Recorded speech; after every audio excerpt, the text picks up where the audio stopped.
A história não começa no início, ela começa no fim. Uma frase de impacto, não é verdade?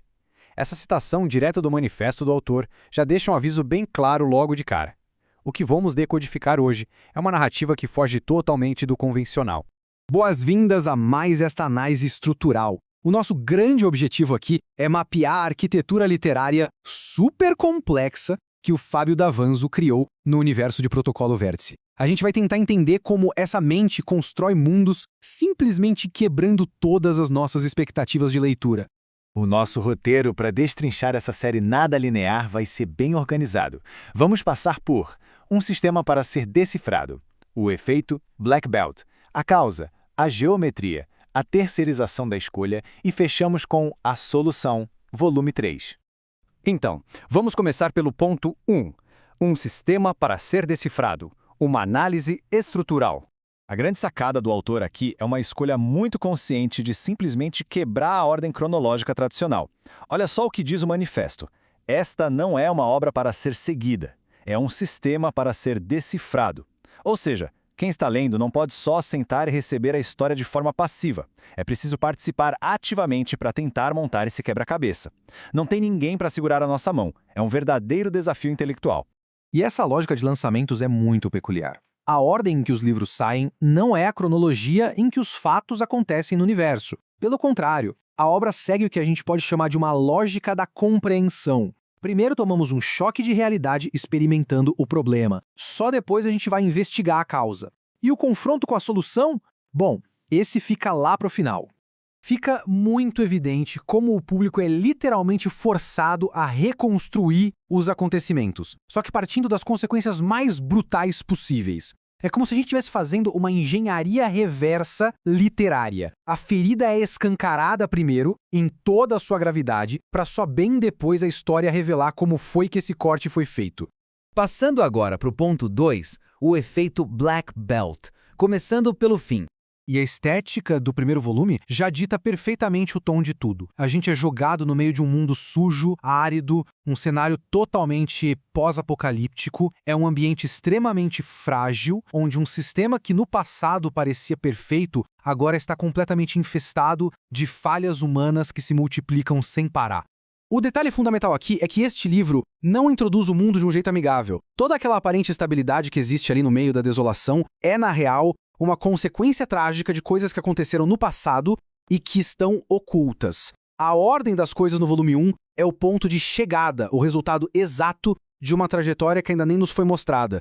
Ponto 3. A causa, a geometria. Um salto para trás no tempo. Daí a gente vai para o volume 2 e o contraste temporal é um verdadeiro soco no estômago. O cenário dá um salto cronológico para trás e muda de repente para um corredor corporativo imaculado totalmente estéril, linhas retas sob o olhar constante de uma câmera de vigilância. Quando comparamos com o caos do mundo anterior, esse ambiente é clínico, absurdamente frio e até assustador pelo nível de controle. É só observar o efeito de um lado e a causa do outro. O choque é vívido. A gente sai direto da lama, da poeira distópica de quem tenta sobreviver e volta no tempo para encontrar a causa matriz. Tudo lá no passado é limpo, incrivelmente arquitetado e milimetricamente monitorado. É aí que o volume 2 dá uma rasteira na história toda que a gente achava que conhecia. Ele revela que aquilo que parecia puro acaso, na verdade, era formado por padrões matematicamente calculados. O sistema não quebrou de repente, ele já estava operando lá atrás, tomando decisões vitais muito antes de qualquer pessoa sequer perceber que o controle já tinha escapado das mãos. E isso nos leva à parte 4, a terceirização da escolha, o manifesto filosófico da obra. Existe um abismo gigante entre a nossa expectativa e a realidade que o autor entrega. Quando a gente pensa em ficção científica distópica, o que vem à cabeça? Robôs, guerra, máquinas dominando a força. Mas a premissa de Protocolo Vértice é muito mais insidiosa e perturbadora. A humanidade não é dominada. Ela simplesmente abre mão de fazer escolhas. A submissão não é tomada à força. Ela é cordialmente entregue em uma bandeja de prata.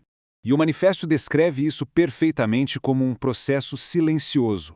Reparem bem, não tem um vilão clássico com um plano maligno, nem um único dia em que tudo estourou.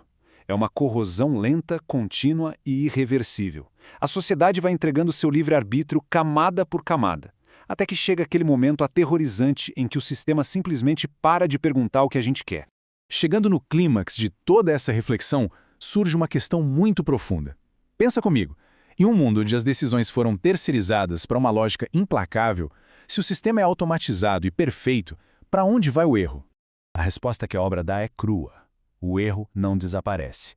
Ele muda de lugar.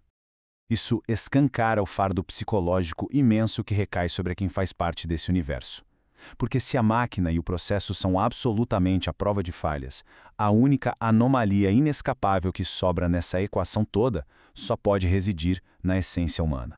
Ponto 5. A solução. Volume 3. A escolha iminente. E finalmente chegamos na última peça dessa arquitetura engenhosa.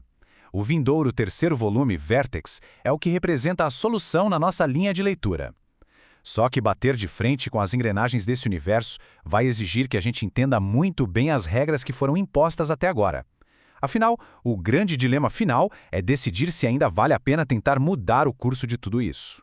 E tem um aviso claro rondando a série toda. Ler Vértice é perceber que entender completamente não é o objetivo. O papel de quem consome a obra é aceitar de braços abertos que o entendimento chegue em fragmentos. A cada peça nova que a gente descobre, a nossa visão sobre o que já tinha lido antes é alterada irremediavelmente. O que a série propõe, no fim das contas, é um modelo de leitura incrivelmente transformador. A partir do momento em que a gente compreende essa estrutura não linear e começa a ligar os pontos, nossa percepção crítica fica tão aguçada que é um caminho sem volta. Não dá mais para voltar ao consumo passivo de uma história. E para fechar nossa imersão nessa arquitetura literária, a provocação que fica impressa na espinha dorsal da série é genial. O sistema é perfeito. O erro é você. É uma conclusão pesada que resume magistralmente toda a essência de Protocolo Vértice, deixando no ar essa reflexão enorme sobre a nossa própria agência como seres humanos.